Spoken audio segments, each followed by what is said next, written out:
this is what I'm doing today. Not feeling good. I know tomorrow's going to be kind of hectic, so I usually come in on a Sunday to, either straighten up the shop or get my day ready for, or get my week ready. When you work for yourself, there's always things that need to be done. I got a bunch of these brackets welded, and I need welded a little bit more today. The compressor's running, so it's a little noisy. I'm actually getting it knocked down a little bit. I got those in there nice and neat, and that's what I welded today. So I come out here to break up the monotony some and weld a few of those, and I got a couple of these other jobs. This way you're not sitting there welding the same thing over and over and over. But I have this is what I got. And what happens is, I guess they either need length on this for the striping machine, or it gets unthreaded. They've only had 1 or 2 threads in there, and then naturally it breaks off. The problem is, how the fuck do you get that elbow out of there? And two, I can't get one. I tried to order, it's aluminum, and it's a 45 degree, 2-inch female elbow, I would say it is. I can't find them. And where I have found them online, the last one I ordered through Amazon, and I might have even taken a coupling and mitered it and welded it back together to get the 45, or I found one somewhere. I can't find one now, and I have another machine here that's broke, and there's no way I can't get a 2-inch tap to tap those threads back in there. It costs me way too much to do that, and it's not worth it. So this is what I do, or what I have, my solution to repair a machine that's difficult to get to. So what I did is I cut a square out. The guys last time cut a humongous square out of the bottom of this, and they made a huge mess of it, and I told them, don't never cut nothing again. If you do, I won't touch the job. So they brought the machine to me. I cleaned out all the plastic. You can see how thick it is. I'll clean up this edge right here if I can get in there with a grinder.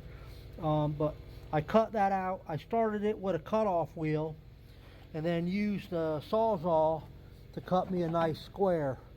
That's 1/4-inch aluminum, and you can see there ain't no threads left. They destroyed them, and that's all plastic in there. So this is what I'm gonna do. I'm gonna take this 45, and I'm gonna give them their length. I'm gonna weld that coupling right on there, and I'll go ahead and I'll clean this up, and they'll get their length. If they need this shortened, I'll cut some out of the middle and shorten it, but I'll weld that coupling on there, and that'll give them their length. And then I'll go ahead and I'll weld this square back in there. Even if there is holes, pinholes where it's getting welded, the thickness of that plastic is not going to let it leak. So that'll be my fix for this, and I'll get it fixed and we'll video it.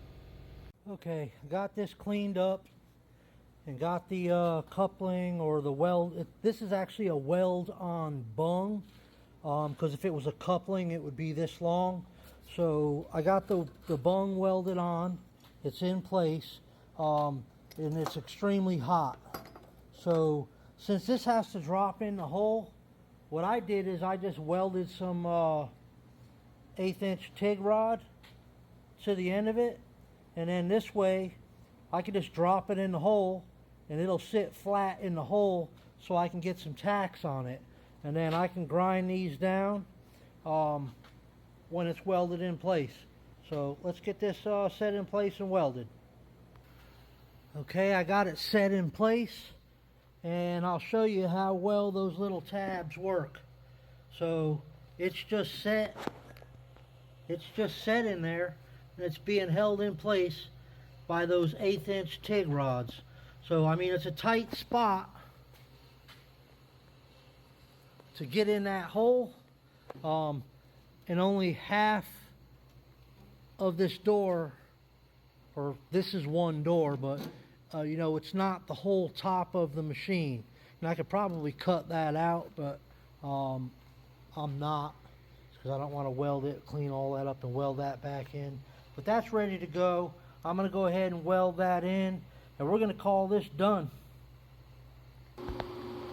Okay, I got it welded in there. It ain't pretty, but this is full of plastic.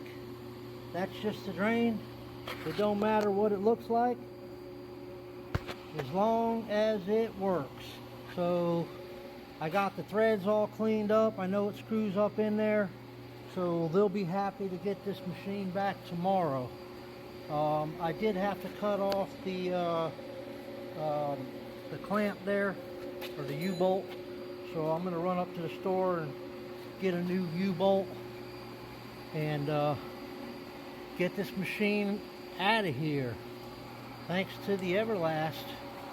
Bad machine right here. Use this machine for a lot of stuff.